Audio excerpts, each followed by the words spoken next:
Good morning students.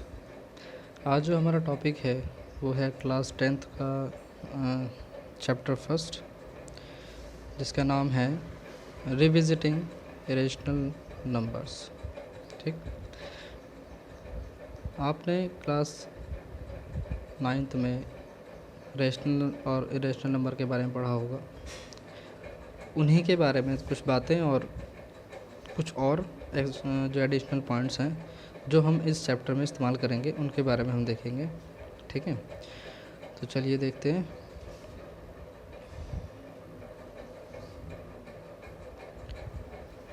देखिए, सबसे पहले क्या होता है, हमारे पास जैसे रियल नंबर है। रियल नंबर की कैटेगरीज ही हमारे पास होती हैं। हालांकि रियल नंबर में और भी जो नंबर्स आते हैं वो और भी हैं काफ़ी, लेकिन मेन जो हमारे पास है वो हमारे पास क्या है, रैशनल नंबर्स और इरेशनल नंबर्स। ठीक, मेन ये दो नंबर होते हैं। ठीक है, अब रैशनल नंबर की तो हम बात करेंगे अभी नेक्स्ट आगे। फ़िलहाल हम जो बात कर रहे हैं वो हम बात कर रहे हैं इरेशनल नंबर्स की। ठीक, इरेशनल नंबर में हमें जो मेन यहाँ पर देखना है वो क्या है। देखिए, इरेशनल नंबर की जो कुछ प्रॉपर्टीज़ होती हैं, सबसे पहले तो प्रॉपर्टी ये है कि हम उसको P/Q की फॉर्म में नहीं लिख सकते। ये आपने पहले भी कई बार सुना है और देखा भी है, जहाँ कि Q does not equal to 0। तो हम इसको P/Q की फॉर्म में नहीं लिख सकते। ठीक है, अब इसमें एक तो चीज़ ये हो गई। दूसरा, इसके कुछ एग्जांपल होते हैं भी कौन से ऐसे नंबर होते हैं जो रेशनल बोले जा सकते हैं। तो जैसे कुछ नंबर होते हैं जैसे कि √2 हो गया, √3, √5, है ना, कुछ ऐसे होते हैं। अब कई बार ऐसा भी हो सकता है कि आप कहो कि क्या ऐसा है कि हर नंबर अंडर रूट में ही हो तभी उसको रेशनल बोलेंगे, तो ऐसा नहीं है। कई बार ऐसा भी हो सकता है कि आपके सामने √64 हो और तो आप उसको क्या लिख सकते हो, आप उसको 8 लिख सकते हो। ठीक है, तो इस तरह से आप नंबर्स में इरेशनल नंबर्स कितने तरह के होते हैं वो हम देख सकते हैं। तो हमें इसको रिकॉल करने का या फिर रिविजिटिंग करने का जो मेन हमारा है, वो इन्होंने छोटी सी चीज़ हमें बताई है। हमें क्या करना है कि प्रूफ करना है कि क्या √2 या √3 या कोई भी ऐसा नंबर इरेशनल नंबर होता है। हमें ये प्रूफ करना है। ठीक, ये हमारा क्वेश्चन है। तो उसको प्रूफ करने के लिए हमें एक थ्योरम है, उसको सीखना पड़ेगा। देख लेते हैं वो थ्योरम क्या है। तो जो थ्योरम है जिसकी हम बात कर रहे थे, वो थ्योरम क्या है, वो थ्योरम कहती है कि late P be a prime number if P divides A square, then P divides A, where A is a positive integer number। ठीक, इसके कहने का मतलब है कि अगर कोई भी नंबर या कोई भी प्राइम नंबर, ठीक है, जैसे कि मान लो अगर कोई भी प्राइम नंबर P किसी नंबर को डिवाइड करता है, जहाँ पर कि जैसे मान लीजिए A² है और जहाँ पर A जो है वो क्या है, पॉजिटिव इंटीजर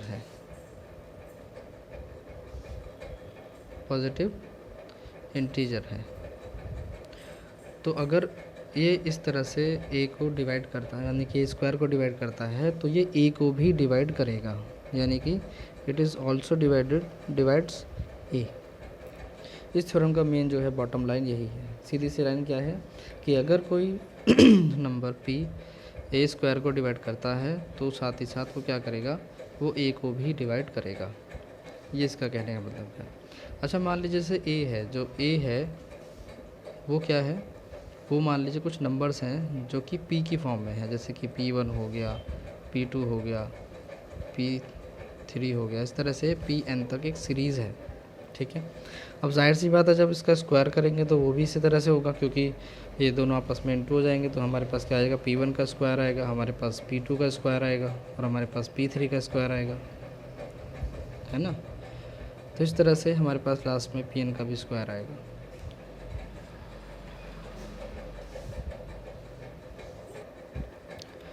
ठीक, तो इस तरह से है। अब जब आप इसको सॉल्व करोगे, यानी कि आप इसको देखोगे इस तरह से कि भैया P1 square, P2 square, P3 square और इस तरह से Pn स्क्वायर, इन सभी को कौन सॉल्व कर रहा है, P सॉल्व कर रहा है ना।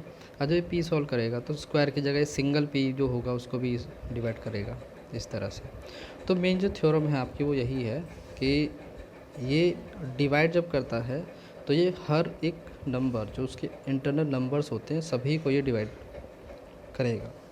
ठीक, बस यही थ्योरम का आपको इस्तेमाल करना है आपके इस आगे जो हम प्रूव करने वाले हैं कि किस तरह से करते हैं। तो मान लीजिए हमें एक प्रूव करना है, इसमें जो वैसे तो थ्योरम के रूप में इन्होंने दिया है, थ्योरम 1.4 है।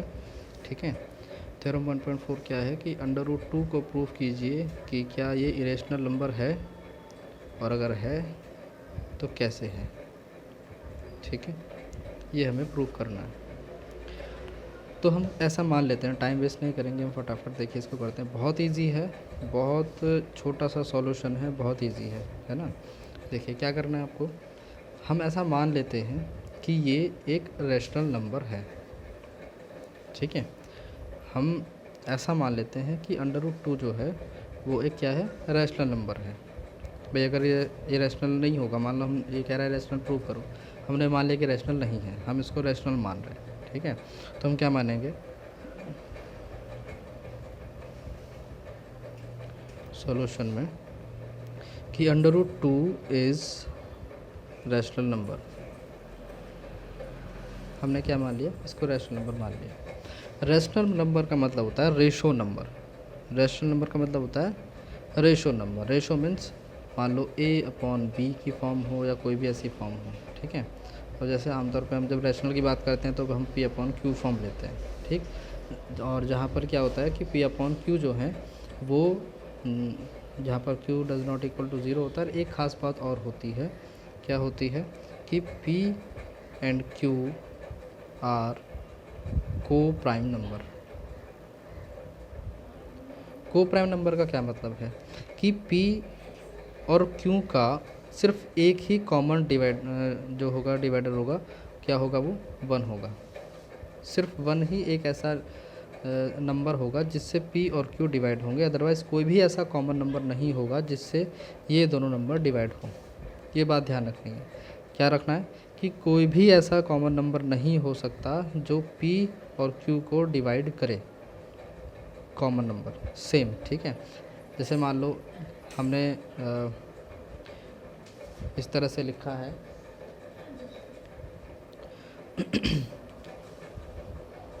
जैसे हमने लिखा 3/2।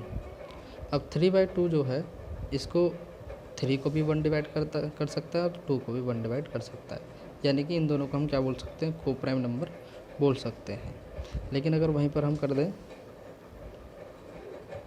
6/9 तो इसमें क्या हो जाएगा, 3 एक और कॉमन नंबर आ जाएगा 1 के अलावा, जो इन दोनों नंबर्स को डिवाइड करेगा, और इसलिए हम इसको को प्राइम नंबर नहीं बोल सकते। ठीक, क्यों, क्योंकि इसमें एक और नंबर आ गया है जो इन दोनों को डिवाइड कर रहा है। ठीक, ये बात समझ में आ गई है। चलिए, तो ये आपको ध्यान रखना है, इसमें मतलब 2 ही बेसिक चीज़ें हैं। पहली चीज़ तो ये कि आप कोई भी नंबर P जब है, जब एक A स्क्वायर को डिवाइड करेगा, तो कोई भी नंबर A स्क्वायर को डिवाइड करेगा तो वो A को भी डिवाइड करेगा। एक तो आपको ये बात ध्यान रखनी है, और दूसरी बात आपको क्या ध्यान रखनी है कि जो P और Q होते हैं वो को प्राइम नंबर होते हैं। को प्राइम नंबर जिसको सिर्फ 1 डिवाइड कर सकता है, अदरवाइज़ कोई नंबर डिवाइड नहीं कर सकता। सिर्फ यही 2 चीज़ों से आपका √2 इरेशनल है या नहीं ये पता चल जाएगा। चलिए देखते हैं। तो यहाँ पर हमने ऐसा मान लिया है कि √2 जो है वो रैशनल नंबर है, तो जाहिर सी बात है √2 अगर रैशनल नंबर है तो वो हमें किस फॉर्म में मिलेगा, वो हमें मिलेगा आर अपॉन एस की फॉर्म में। आर अपॉन एस मतलब भाई जाहिर सी बात है, एक हमें डिवाइड करने के बाद हमें 2 नंबर्स तो मिलेंगे ही, जो इसके क्या होंगे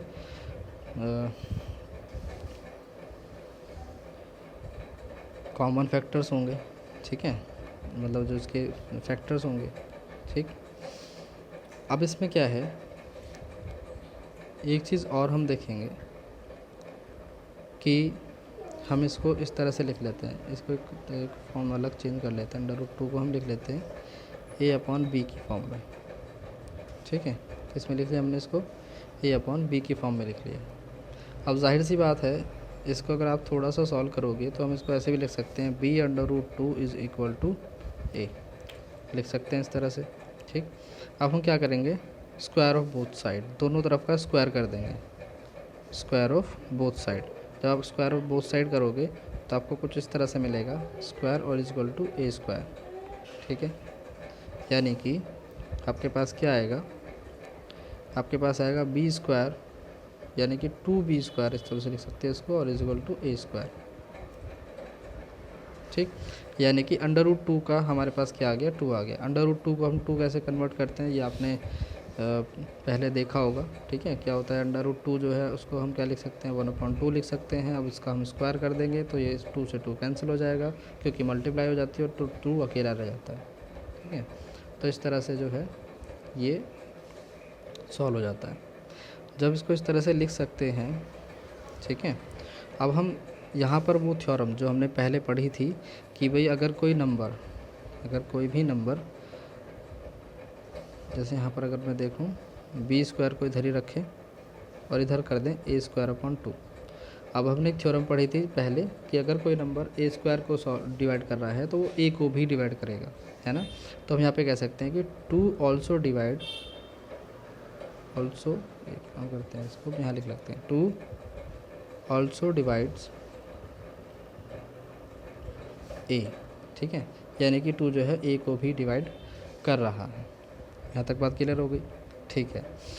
अब जैसे यहाँ पर है, इसका मतलब क्या हो जाएगा कि जब 2 ए को डिवाइड करेगा तो कुछ आंसर आएगा, जो हमने आंसर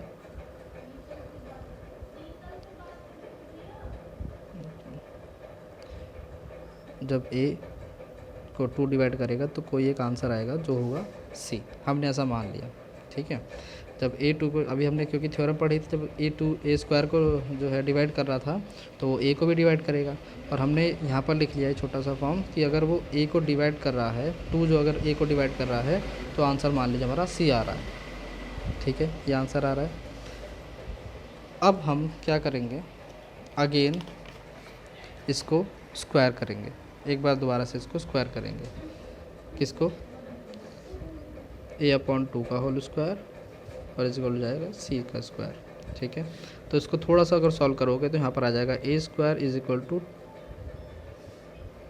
4c स्क्वायर, क्योंकि 2 का भी स्क्वायर होगा तो 4 हो जाएगा, और 4 जो है इधर चला जाएगा, इस तरह से यहाँ चला जाएगा, तो यहाँ पर क्या हो जाएगा, 4 स्क्वायर हो जाएगा। अब देखिए हमने ए स्क्वायर, पीछे जो है हमने ए स्क्वायर पढ़ा था 2b स्क्वायर, है ना। तो हमने ए पढ़ा था, वो पढ़ा था हमने 2b स्क्वायर, तो हम इसकी जगह लिख लेंगे 2b स्क्वायर और इज इक्वल टू हो जाएगा 4c स्क्वायर। और जब इसको सॉल्व करेंगे तो हमारे पास क्या आएगा, b square is equal to, क्योंकि ये 2 कट जाएगा, इसको यहाँ पर आ जाएगा 2 और ये आ जाएगा 2c स्क्वायर, ठीक। अब देखो अगेन यहाँ अगर मैं लिखूँ c स्क्वायर को इस तरफ और b स्क्वायर अपॉन में लिख लेंगे हम 2, इस तरह से लिख लिया। अब अगेन वही बात आती है कि अगर 2 जो है वो b स्क्वायर को सॉल्व कर रहा है तो वो b को भी डिवाइड करेगा, यानी कि अगर वो b स्क्वायर को डिवाइड कर रहा है तो वो क्या करेगा, b को भी डिवाइड करेगा, है ना। यानी कि b/2 भी इसने प्रूव कर दिया और a/2 भी इसने प्रूव कर दिया। अब इसमें एक चीज़ आती है, हमने सबसे पहले पढ़ा था कि अगर कोई नंबर जैसे रैशनल नंबर होता है, अगर a/b रैशनल नंबर होते तो a और b जो है क्या होते, को प्राइम नंबर होने चाहिए थे। क्या होने चाहिए थे, को प्राइम नंबर होने चाहिए थे। और को प्राइम का मतलब है कि a और b को सिर्फ 1 ही डिवाइड कर सकता है ना, एक ही इनका सिंगल जो है फैक्टर हो सकता है, कॉमन फैक्टर एक ही हो सकता है, लेकिन यहाँ पर क्या हो रहा है, यहाँ पर 2 भी इनको डिवाइड कर रहा है। इसका मतलब क्या है कि ये जो अजम्पशंस हैं वो गलत हैं। गलत से मतलब यानी कि हम √2 को एक रैशनल नंबर नहीं बोल सकते। √2 को हम रैशनल नंबर नहीं बोल सकते। इसका क्या मतलब हो गया, ये हो गया। क्यों? क्योंकि हमने प्रूव किया है कि ये b को भी 2 डिवाइड कर रहा था और a को भी 2 डिवाइड कर रहा था, और जबकि अगर ये रैशनल नंबर होते तो a और b को सिर्फ 1 डिवाइड कर पाता। प्रूव हो गई बात। तो इस तरह से हम √2 या फिर कोई भी नंबर, अगर आप √3 आपके पास है, √5 है, या कोई भी ऐसा नंबर है, तो आप उसको सॉल्व कर सकते हो। ठीक है, तो ये तो था आपका। और इसमें आपके जो एक्सरसाइज 1.3 है, जो 1.3 एक्सरसाइज है उसके वो कंप्लीट हो जाती है इस तरह से। ठीक है, और उसको आप कंप्लीट करेंगे एक्सरसाइज 1.3। चलिए अब आगे बढ़ते हैं। हमारे पास एक और टॉपिक है, ठीक है, जिससे हम एक्सरसाइज 4 को करेंगे और चैप्टर हमारा कंप्लीट हो जाएगा। तो वो क्या है, तो देखिए अब हमारे पास जो नेक्स्ट है, इस बार हम क्या कर रहे हैं, रिविज़िट कर रहे हैं रैशनल नंबर्स पर। अभी हमने पीछे क्या किया था, रैशनल नंबर पर किया था, अब हम कर रहे हैं रैशनल नंबर पर। अब जाहिर सी बात है, अब वो सारी नॉलेज इस्तेमाल करोगे, सारी जानकारी इस्तेमाल करोगे जो आपने 9th क्लास में यूज़ की है। ठीक है, इसका जो मकसद है, इस जो हम पढ़ने वाले हैं, इसका सिर्फ सीधा सा मकसद ये है कि हमें ये प्रूफ करना है कि कौन सा एक्सपेंशन या कौन सा नंबर टर्मिनेटिंग होता है। ठीक है, कौन सा टर्मिनेटिंग होता है और कौन सा नंबर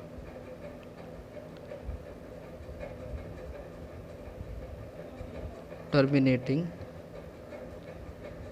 और नॉन रिपीटिंग होता है। सॉरी, टर्मिनेटिंग इसका लिख हो गई नॉन टर्मिनेटिंग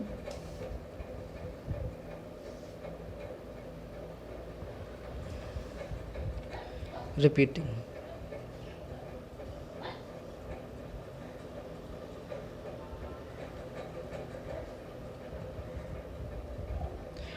और एक चीज़ थर्ड जो है उसमें आ जाएगा नॉन टर्मिनेटिंग और नॉन रिपीटिंग।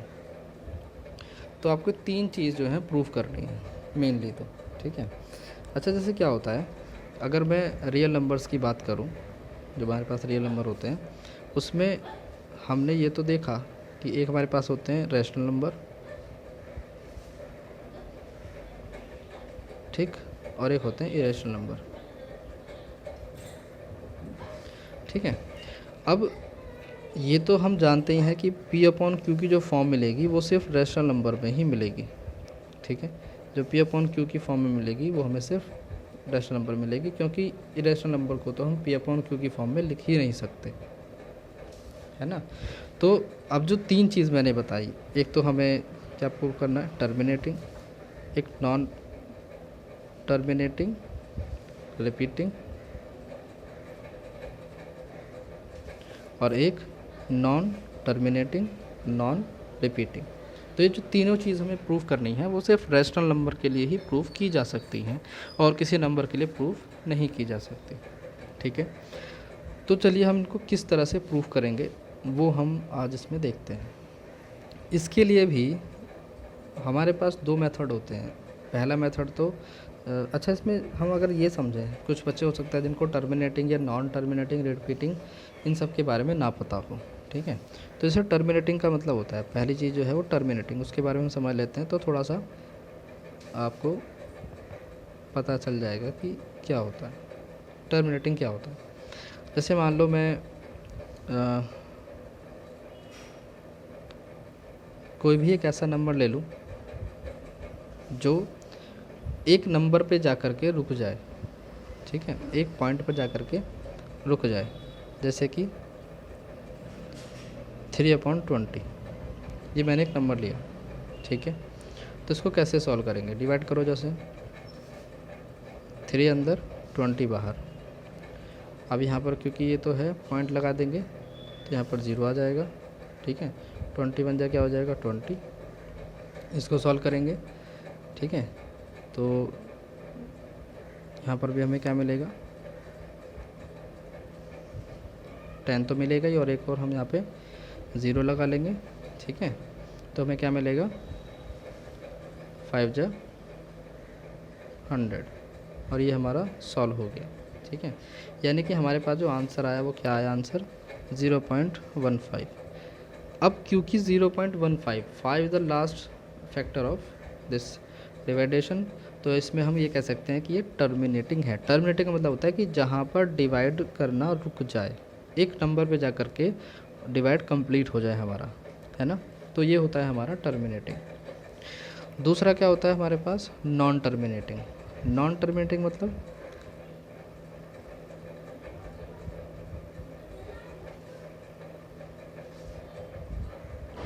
नॉन टर्मिनेटिंग क्या होता है, कोई एक ऐसा नंबर जो बार बार रिपीट हो रहा हो और टर्मिनेट ना हो रहा हो, जैसे कि 10/3 होता है, ठीक है।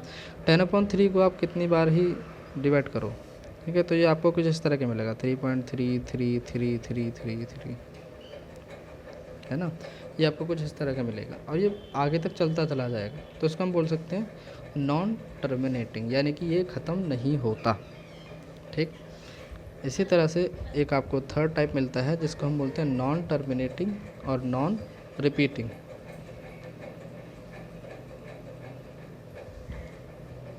ठीक है, नॉन रिपीटिंग।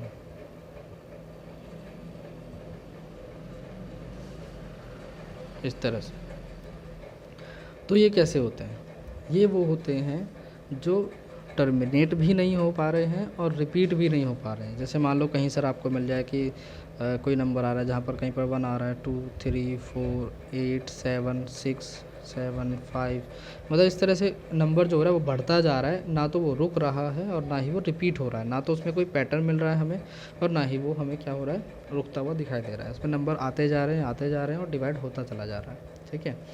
तो इसमें मेन हमें ये चीज़ करनी है। अब हमारे पास जो है, हमें इस जो सेक्शन है उसमें हमें स्टार्टिंग के जो 2 पॉइंट्स हैं, जो स्टार्टिंग के 2 पॉइंट्स हैं जो मैंने ये बताया, एक तो हमारे पास टर्मिनेटिंग है और दूसरा हमारे पास क्या है, जो नॉन टर्मिनेटिंग रिपीटिंग है। नॉन टर्मिनेटिंग रिपीटिंग जो है वो हमें दोनों प्रूफ करने हैं और हमें थर्ड वाला प्रूफ नहीं करना है, ठीक है। चलिए, अच्छा, इसमें हमारे पास एक थ्योरम है जिसके बारे में हम आप देखेंगे। सबसे पहले तो आप कोई भी एक नंबर ले लीजिए, कोई भी एक ऐसा नंबर जो आप देखना चाहते हो, जिसको आप डिवाइड करना चाहते हो, ठीक है। इसको हम एग्जांपल के तौर पे ही समझेंगे। जैसे मान लीजिए हमने एक नंबर ले लिया, जो नंबर है 375 डिवाइडेड बाय 1000। इसको आप इस तरह से भी लिख सकते हो 0.375, है ना। जैसे चाहो वैसे लिख सकते हो भाई, या तो इसको आप इस तरह से सॉल्व करके लिख लो या फिर आप इसको इस तरह से लिख लो, दोनों ही सेम है, ठीक है। तो हमने ये इस तरह से लिखा हुआ है। अब देखिए इस नंबर को हम कैसे लिख सकते हैं, इस नंबर को हम लिख सकते हैं 375 और अपॉन में लिख सकते हैं हम 2 की पावर 3 इंटू 5 की पावर 3 लिख सकते हैं। और इस फॉर्म को अगर थोड़ा सा और एग्जीक्यूट किया जाए, यानी कि इसको सॉल्व किया जाए अगर, तो 3 इंटू 5 की पावर हो जाएगी 3 और यहाँ पर हो जाएगा 2 की पावर 3 इंटू 5 की पावर 3, ठीक। और लास्ट में हमारे पास जो मिलेगा वो मिलेगा 3 की पावर 3/2 की पावर 3, ये हमें मिलेगा, ठीक। अब हम क्या देख करके बता सकते हैं कि क्या ये टर्मिनेटिंग है या नॉन टर्मिनेटिंग, क्योंकि अभी जब हमने पीछे एग्जांपल हमने लिए थे वो हमने डिवाइड करके देख लिया था, लेकिन हमें यहाँ पर जो लॉन्ग डिवीज़न प्रोसेस है उसका इस्तेमाल नहीं करना है। हमें इसको बिना डिवाइड किए ही ये बताना है कि क्या वो डिवाइड जो है वो टर्मिनेटिंग है, नॉन टर्मिनेटिंग, रिपीटिंग है, ये हमें बताना है। तो देखिए इसके लिए एक थ्योरम है, इस क्वेश्चन को आप ऐसे रखेंगे, इसके लिए एक थ्योरम है। थ्योरम क्या कहती है कि अगर कोई भी चीज़, मान लो कोई भी नंबर 1/2 की पावर m इंटू 5 की पावर m की फॉर्म में आता है। अगर कोई भी नंबर इस तरह से आता है जहाँ पर 2 की पावर n और 5 की पावर m हो, और जहाँ n और m जो है पॉजिटिव इंटीजर होंगे या फिर नॉन नेगेटिव इंटीजर्स होंगे। ठीक है, नॉन नेगेटिव इंटीजर मतलब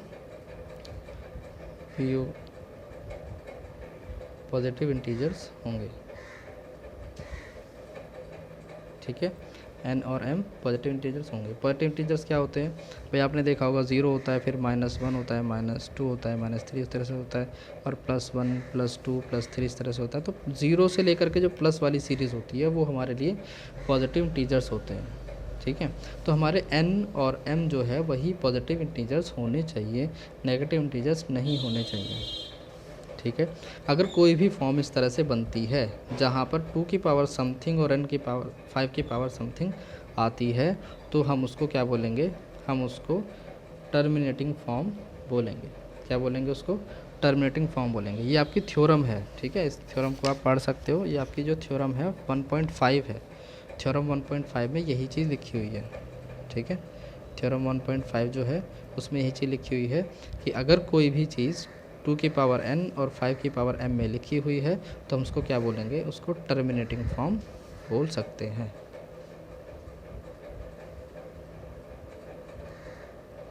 क्या बोलेंगे उसको?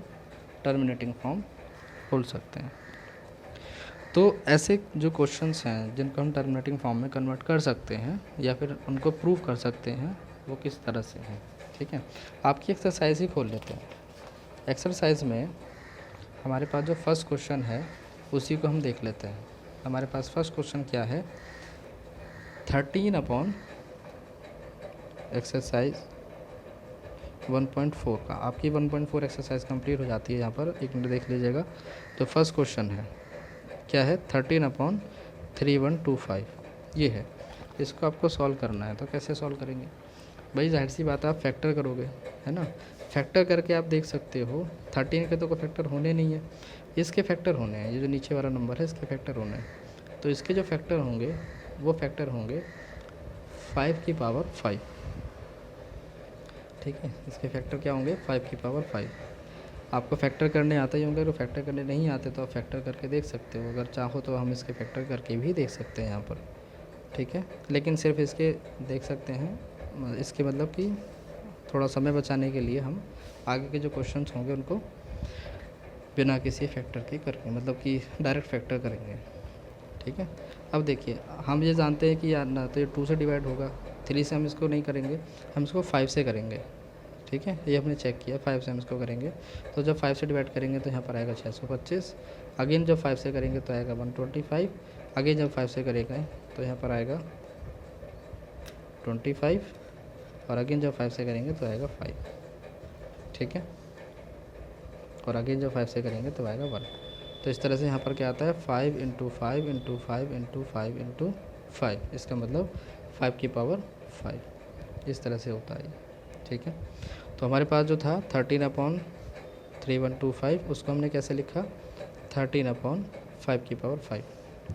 तो अब हमें बताना है कि क्या ये उस फॉर्म में है जो 2 की पावर n और 5 की पावर m बनाता है। अब इसमें 5 की पावर तो आ रही है, वो भी चीज़ ठीक है, जो कि पॉजिटिव इंटीजर भी है, वो भी चीज़ ठीक है। लेकिन क्या हम इसको 2 की पावर n में लिख सकते हैं? बिल्कुल लिख सकते हैं। हम इसको इस तरह से लिख सकते हैं, 13/2 की पावर 0 और 5 की पावर 5। इस तरह से हम इसको लिख सकते हैं, क्योंकि अभी हमने देखा था हमें पॉजिटिव इंटीजर चाहिए जो कि 0 से स्टार्ट हो रहे हैं। और हम इसको ऐसे भी कह सकते हैं कि वॉल नंबर्स ऊपर होने चाहिए। वॉल नंबर मतलब जिसमें 0 से आगे इन्फिनिटी तक नंबर होते हैं।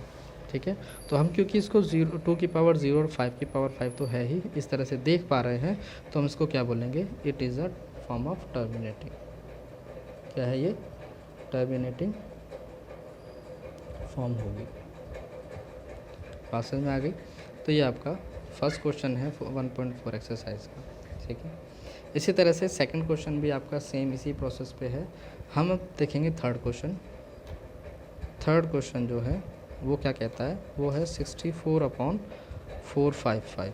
इसके अगर आप फैक्टर करोगे तो आपको इसके जो फैक्टर मिलेंगे ऊपर के तो आप कुछ भी फैक्टर देख सकते हो, ठीक है। नीचे के जो भी फैक्टर मिलेंगे वो मिलेंगे 5 × 7 × 13, ठीक है। अब यहाँ पर क्या देख पा रहे हैं, अगर हम यहाँ पर देखें तो 64 अपॉन में 2 की पावर 0 हम लिख सकते हैं, वो बात ठीक है। 5 की पावर 1 आ रही है, वो भी बात भी ठीक है। लेकिन यहाँ पर 7 × 13 भी आ रहा है। क्या आ रहा है? 13 × 17, ठीक है। अब देखो एक थ्योरम और है। थ्योरम क्या है? थ्योरम है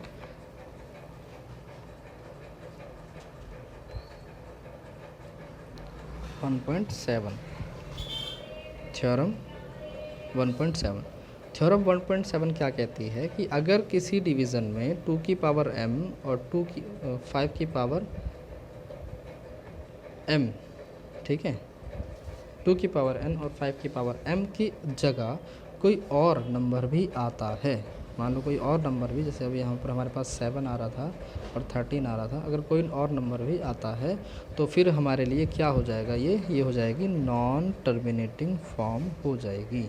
क्या हो जाएगी? ये नॉन टर्मिनेटिंग फॉर्म हो जाएगी। ये है। तो इसका मतलब जो हमने अभी देखा था 64 अपॉन में क्या था, 455। जब हमने इसको सॉल्व किया था तो 64 अपॉन क्या आया था, 5 × 7 × 13। और हम इसको कैसे लिख पा रहे थे? हम इसको लिख पा रहे थे 64 अपॉन 2 की पावर 0 × 5 की पावर 1 × 7 × 13, ऐसे हम लिख पा रहे थे। तो हम ये तो देख पा रहे हैं कि हमारे पास 2 की पावर 0 और 5 की पावर n, यानी कि 2 की पावर n और 5 की पावर m तो है, लेकिन बाकी दो भी हमारे पास हैं। तो इसका मतलब अगर ये दो आ रहे हैं तो हम इसको क्या बोलेंगे? नॉन टर्मिनेटिंग फॉर्म बोलेंगे। क्या बोलेंगे? नॉन टर्मिनेटिंग फॉर्म बोलेंगे। इस तरह से आप इन क्वेश्चंस को सॉल्व कर सकते हैं। मैंने आपको 2 क्वेश्चन सॉल्व करके दिखाए हैं, बाकी के जो 1.4 एक्सरसाइज में क्वेश्चंस हैं वो आप खुद ब खुद सॉल्व करोगे। तो इस तरह से आपका जो चैप्टर है रियल नंबर्स का वो कंप्लीट होता है। मैंने इससे पहले भी वीडियोस डाली हैं इसी चैप्टर की, तो आप उनको भी देख सकते हो। उसमें हमने रियल नंबर स्टार्टिंग में स्टार्ट किया था, तो आपका कंप्लीट चैप्टर जो है वो 3 वीडियोस में कंप्लीट हो रहा है, आप उसको देख सकते हो। अगर इससे रिलेटेड आपको कोई क्वेरी है तो वो भी आप हमसे पूछ सकते हो, ठीक है। तो अब हम नेक्स्ट चैप्टर में नेक्स्ट क्लास में मिलेंगे। चलिए, तब तक के लिए गुड लक।